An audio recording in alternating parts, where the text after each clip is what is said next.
Nejsou hodinky jako hodinky. Chytré hodinky Alcatel OneTouch SM02 jsou aktuálně nejlevnější chytré hodinky, jaké lze na našem trhu zakoupit. Například internetový obchod CZC.cz je má za 3,5 tisíce. Hodinky mají kulatý ciferník s výřezem na spodní straně, který slouží jako tlačítko zpět. Pokud na hlavní obrazovce táhneme prstem nahoru, zobrazí se nám notifikace, které přepínáme pohybem doleva a doprava. Přejítím prstu se shora dolů notifikace zavřeme. Po kliknutí do ciferníku se nám otevře menu. Nejedná se o Android Wear, ale o systém od Alcatelu. Ukažme si nyní aplikace, které jsou nám k dispozici. Máme zde aplikaci počasí s aktuálním počasím a výhledem na další 4 dny. To je vše, co tato aplikace nabídne. Další aplikací jsou statistiky. Zde vidíme, jak jsme aktivní, kolik kroků jsme ušli, kolik kalorií jsme spálili, jakou vzdálenost jsme překonali, jak dlouho nám naše aktivity trvaly a jak dlouho jsme spali. To je opět bohužel vše. Nechybí ani aplikace pro měření srdečního tepu. V této aplikaci mám hned několik výtek. Aplikace jednak měří tep moc dlouho, řemínek hodinek musíte mít utažen co nejvíce to jde a ruka s hodinkami musí být v naprostém klidu. Na výsledek si ještě chvíli počkáme, ale za to je naměřená hodnota celkem přesná. Sportovně aktivním však bude tato funkce zbytečná, jelikož hodinky neměří tep při výkonu. A jak vidíte, tep mám změřený a je v normě. Další aplikací je aplikace pro měření aktivity. Je velice podobná stopkám, jen umí měřit i mezičasy. Nechybí ani klasické stopky, těm není co dodat. Máme zde i aplikaci pro vzdálené ovládání hudebního přehrávače. Můžeme hudbu pauznout, přesunout si na další skladbu nebo předchozí a upravit hlasitost. Nesmíme opomenout ani vzdálenou spoušť fotoaparátu. V zařízení také nalezneme kompas. Díky elektronickému kompasu přímo v hodinkách je kompas velice přesný. Určitě je využijeme na túrách nebo i geocachingu. Přímo v hodinkách si můžeme změnit vzhled ciferníku. Na výběr máme mezi klasickými ručičkami, hodinkami bez čísel nebo digitálkami. Užitečnou aplikací je i hledání vašeho zařízení. Pokud je váš telefon v dosahu Bluetooth, po kliknutí na tu ikonu se váš telefon rozezní. A už se pomalu blížíme do finiše. Jedním kliknutím na displej hodinek můžeme zapnout tichý mód, tedy jen vibrace, nebo je vrátit zpět do normálního režimu. Dále nechybí ani možnost úpravy jasu. Hodinky nejsou vybaveny senzorem pro automatickou úpravu jasu, musíme si tedy jas nastavit manuálně. Mimo jas si můžeme změnit i kontrast dlaždic. Nakonec zde máme i možnost zapnout v hodinkách režim letadlo. Tato funkce je nebezpečná. Po zapnutí režimu letadlo totiž dojde k vypnutí Bluetooth a odpojení hodinek od telefonu. V průběhu video recenze jsem se k hodinkám poté nemohl dlouhou dobu připojit. To je z hlavního menu bohužel vše. Více aplikací zde nemáme a nemůžeme si ani doinstalovat další. Hodinky jsou vybaveny displejem o úhlopříčce 1,22 palců s rozlišením 240 na 204 pixelů. Řemínek je z relativně příjemného plastu a zapínání je řešeno přes tuto kovovou sponu, která jde o něco hůře zapnout. V konci řemínku nalezneme USB konektor pro nabíjení. Díky integrovanému USB konektoru nepotřebujeme k nabíjení další nabíječky a redukce. Na boční hraně nalezneme NFC a na spodní straně hodinek pak samotný senzor srdečního tepu. Když jsem se před chvíli zmínil o sponě, které jde hůře zapnout, myslel jsem to vážně. Zapnout hodinky jednou rukou je opravdu kumšt, který vyžaduje hodiny, dny, možná i týdny tréninku. Spona si dělá, co chce.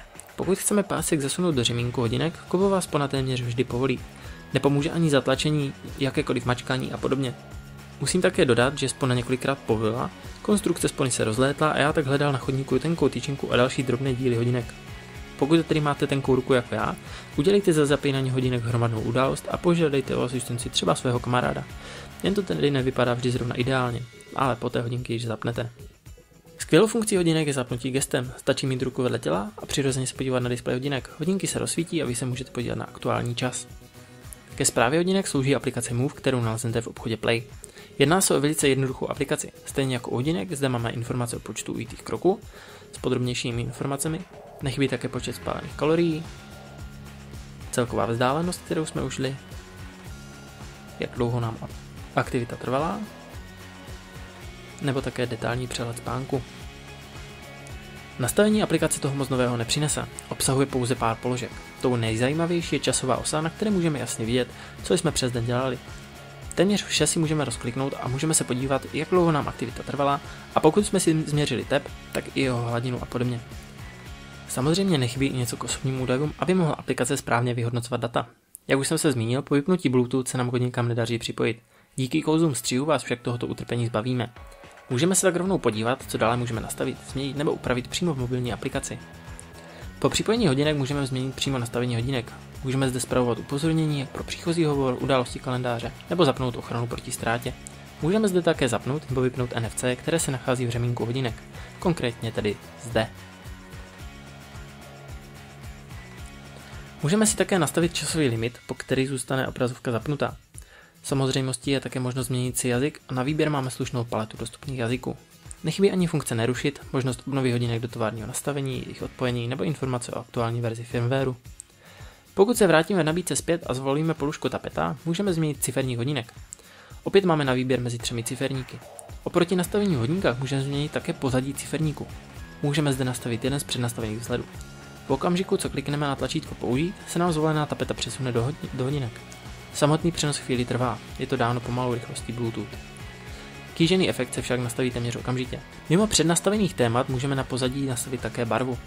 Na výběr je opět z velkého množství barev, ze kterého si opravdu každý nějakou vybere. My si vybereme třeba tuto červenou a opět klikneme na tlačítko použít. Barva ciferníku hodinek se změní téměř okamžitě. Samozřejmě na pozadí lze nastavit také fotografie.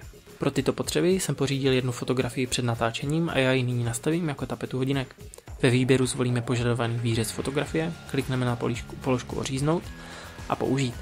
Přenos samotné fotografie trvá nějak dlouho, ale nakonec ji máme přesně tam, kam jsme chtěli. Můžeme si tak hodinky přizpůsobit přesně tak, jak chceme.